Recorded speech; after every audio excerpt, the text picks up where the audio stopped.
All right. Rampart is written and directed by Orem Moverman, who previously worked with Woody Harrelson in the movie The Messenger, which he was, I think both of them were nominated for then.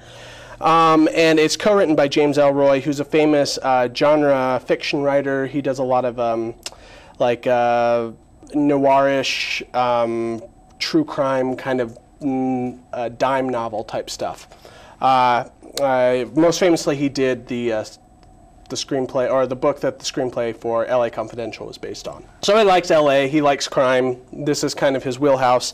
And Rampart is basically, it's a story about a dirty cop played by Woody Harrelson, kind of along the same lines as like the Bad Lieutenant kind of idea with Harvey Keitel.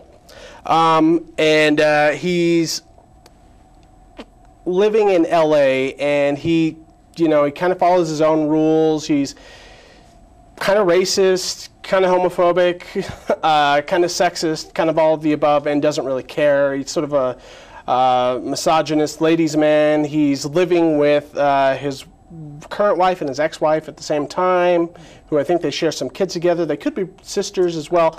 There's a lot of stuff going on in a kind of a family life, but even though it's a dysfunctional family, it's he's trying to make do at the same time. So they do. While he's a dirty cop and he's meant to be sort of reviled, at the same time the script does work a lot in getting you to sympathize with his plight.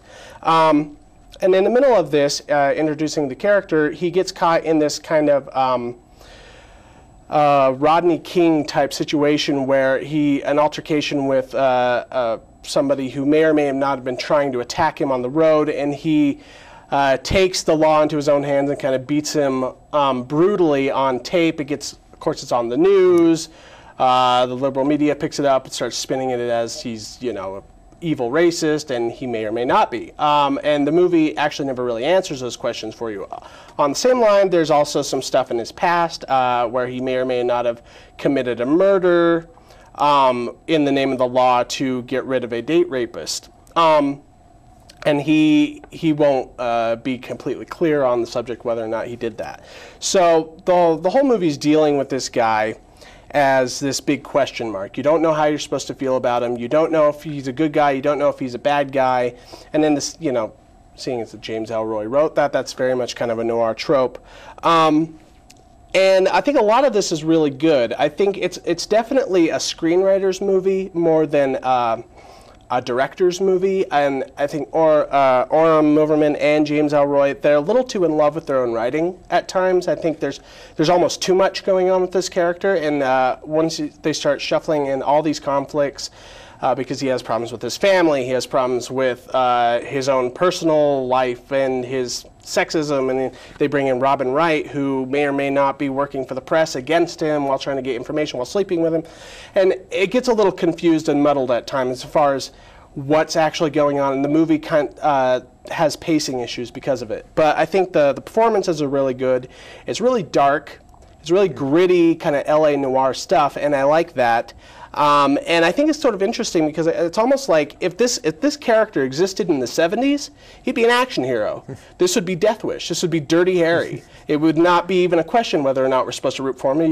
You would be rooting for him. And it wouldn't matter if he was racist because it was the 70s. But it's like they plucked Dirty Harry out from the 70s, threw him in the early 2000s, and now there's this entire PC world that he has to exist in. Yeah. So for that, I think it's really interesting. So I gave it a B+. A B+, wow. All right, well, I felt differently. I gave this one a D+.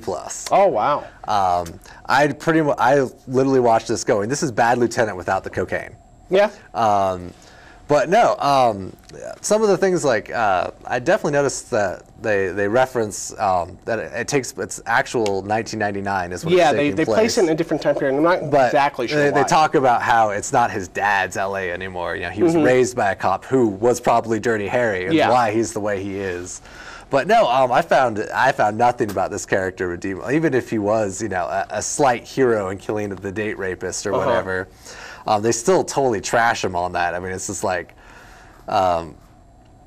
everything about this guy just bugs me. And I don't know. I like Woody Harrelson in his comedy roles, but this drama role, I was just like, oh, yeah, this movie was insufferable, I think would be the way to put it. Okay. The part that it's just because there was just, like you said, too much conflict. I mean, yeah. Had he had just, you know, his police life to deal with, but you know, then he also is trying to bond with his daughters, and then he's got this weird polygamous thing going on, and then he's also sleeping around. Yeah, I was just like, there's just too much. I mean, I was trying to watch it, and I'm just like, will this movie end? Will this movie end? I agree. It feels slow because there's too many threads in the plot. Yeah, then you have Ice-T just randomly, Ice Cube randomly pops up. I'm like, Ice Cube! I'm like, I miss Anaconda. He was awesome in that. But after that, his career went nowhere. But yeah, for the most part, I was horribly disappointed in this movie. I thought I was going to like this movie, and I did not. Okay.